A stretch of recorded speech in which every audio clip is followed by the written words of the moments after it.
नमस्कार दोस्तों। हम और आप पार्टियों के चक्कर में एक दूसरे को गालियां देते हैं,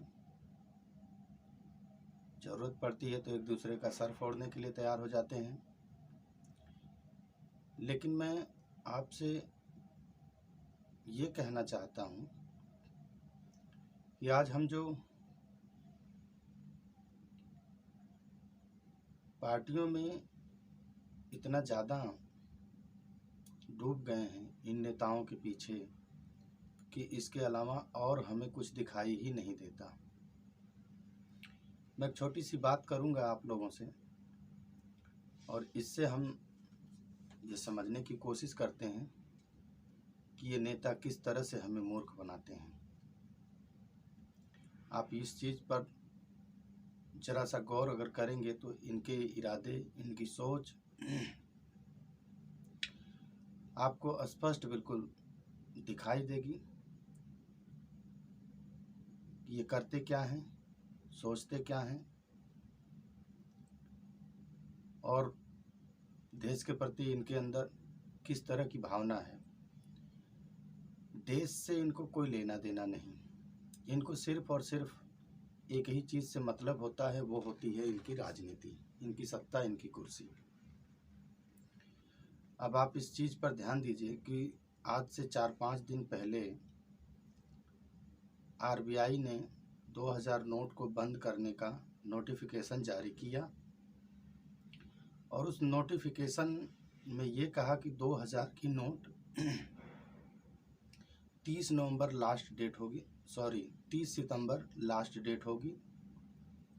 उसके बाद ये 2000 के नोट इनलीगल घोषित हो जाएंगे, यानी कि सर्कुलेशन में नहीं रहेगी, नोट बंद हो जाएगी। लेकिन जरा सा इस बात पर गौर करें कि जो गाइडलाइन दिया, किस तरह का गाइडलाइन दिया है, क्या है वो गाइडलाइन।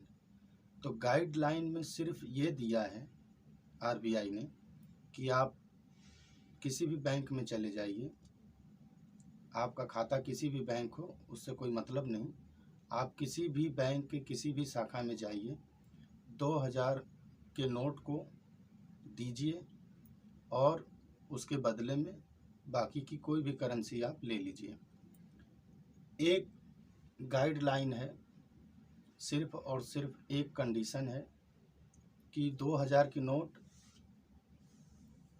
20,000 रुपये आप एक बार में बदलेंगे।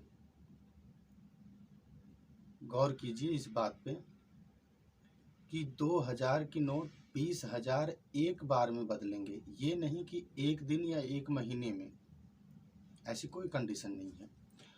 सिर्फ और सिर्फ एक ही कंडीशन है कि एक बार में 20,000 रुपये आप बदलेंगे। अगर आप चाहें तो दिन में 20 बार 50 बार बदल सकते हैं, एक बार में सिर्फ 20,000। अब जरा आप दूसरी तरफ ध्यान दीजिए। मैं पिछले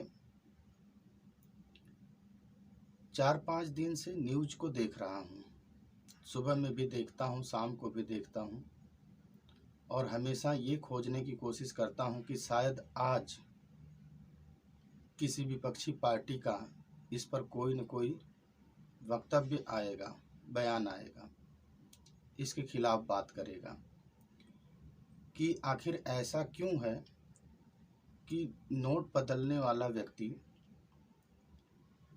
को किसी भी तरह का कोई भी कंडीशन नहीं है। आप बैंक में जाएंगे, पैसे कैश में दीजिएगा और पैसे आप वापस कैश में ले लीजिएगा। उसके लिए ना तो आपको कोई प्रूफ देने की ज़रूरत है, ना ही आपको अपना किसी खाते में इस पैसे को जमा करने की ज़रूरत है।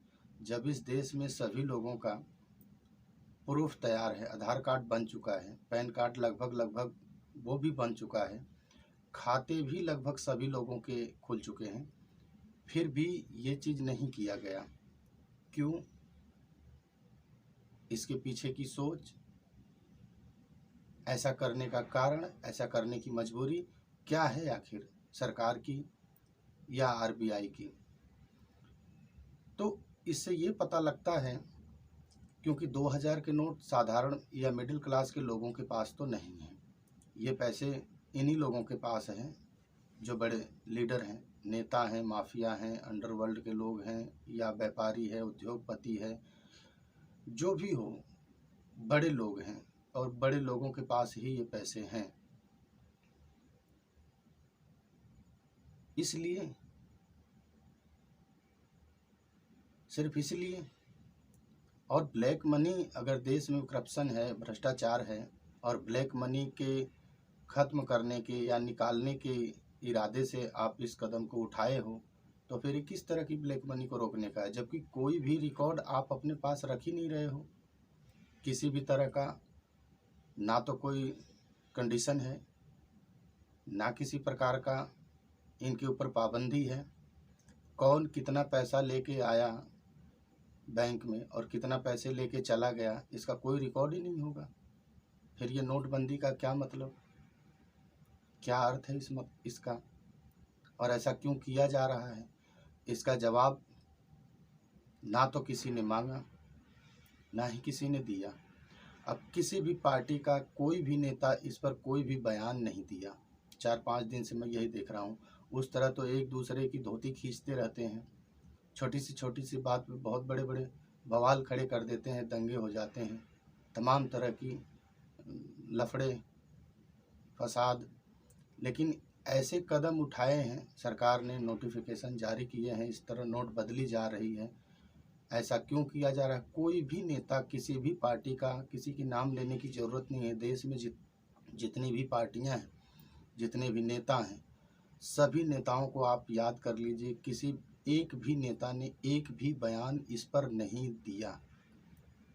कोई भी इसका उत्तर नहीं मांगा कि ऐसा करने के पीछे क्या मंशा है सरकार की, या क्या मंशा है आरबीआई की। जबकि यही लोग हैं छोटी छोटी बात पे कितने हद तक उतर जाते हैं, बवाल लफड़े झगड़े करने के लिए, कराने के लिए। सोच लीजिए आप, जो होता है वो आप देख रहे हैं। उनकी बात एक तरफ, दूसरी बात मीडिया में बैठे लोग जो पढ़े लिखे हैं, जो जिनको आप कहते हैं कि ये पढ़ा लिखा वर्ग है, जागृत वर्ग है, चौथा स्तंभ माना जाता है। मीडिया को भी देखिए, छोटी छोटी बात पे बड़े बड़े बहस चलती है, डिबेट चलते हैं, महीनों महीनों चलती है डिबेट। और कैसे कैसे पूजा स्थल को लेके कोई छोटा मोटा 2 कौड़ी का इनकाउंटर हो जाता है किसी गुंडा माफिया का, तो उसको लेके रात दिन न्यूज़ पे ये सब चीज़ें चलती रहती हैं, बहस होती हैं। उसमें एक से एक लोग आते हैं, विशेषज्ञ होते हैं, एक्सपर्ट होते हैं, राजनेता होते हैं, समाज सुधारक होते हैं, राजनीति के लोग होते हैं, मतलब जो भी आप कहिए, विद्वान जिनको भी आप मानते हैं, जिनको आप कहते हैं, वे सभी लोग आते हैं, अपनी अपनी राय देते हैं, अपने अपने तर्क देते हैं, सारी बातें करते हैं। लेकिन इस विषय में ना तो मीडिया ने कोई डिबेट की, ना मीडिया ने कोई बात की, ना ही किसी एक्सपर्ट को बुलाया, ना किसी पार्टी के नेता ने कुछ कहा। आखिर ये चल क्या रहा है, हो क्या रहा है? लोगों को इस तरह से बेवकूफ़ बनाए हुए हैं। और हम कैसे मूर्ख लोग हैं कि हमारे भी दिमाग बिल्कुल जैसे शून्य हो गई है, हमारी भी सोचने समझने की शक्ति जैसे बिल्कुल ख़त्म सी हो गई है। समझ में ही नहीं आता पार्टियों के पीछे किस तरह से पागल हुए पड़े हैं लोग। वो एक बार कह दें तो एक दूसरे के हम जानी दुश्मन बन जाते हैं, एक दूसरे का गला काटने के लिए तैयार बैठे हैं। लेकिन इनका कॉलर पकड़ने के लिए किसी का बिल्कुल भी मतलब दिमाग में बात नहीं आती। ये क्या कर रहे हैं ये समझ में नहीं आता, या जानबूझ के लोग इस तरह बैठे हुए हैं। और बैठे हैं तो क्यों बैठे हैं, इसके पीछे क्या कारण है? तो हमें इस चीज़ को समझना चाहिए, इस चीज़ को जानना चाहिए, हमें इसका जवाब मांगना चाहिए। अगर ये पार्टी के नेता एक दूसरे का नहीं तो ठीक है, समझ में आती है कि पैसा उन्हीं के पास है। अगर हम दूसरे का रोकने निकलें तो पता लगे कि उनका भी पैसा फंस जाएगा। फिर ये पैसे तो अपनी जेब बचाने के चक्कर में दूसरे को भी छोड़ दो। वही कहावत है, चोर चोर मौसेरे भाई। ये ठीक बिल्कुल फिट इन पे बैठती है आज के डेट में, अगर इस चीज़ को देखा जाए तो। आप क्या सोचते हैं? अपनी राय कमेंट बॉक्स में दीजिए। मेरी वीडियो अगर अच्छी लगे तो एक लाइक ज़रूर दीजिएगा। बाकी आप समझदार हैं। धन्यवाद।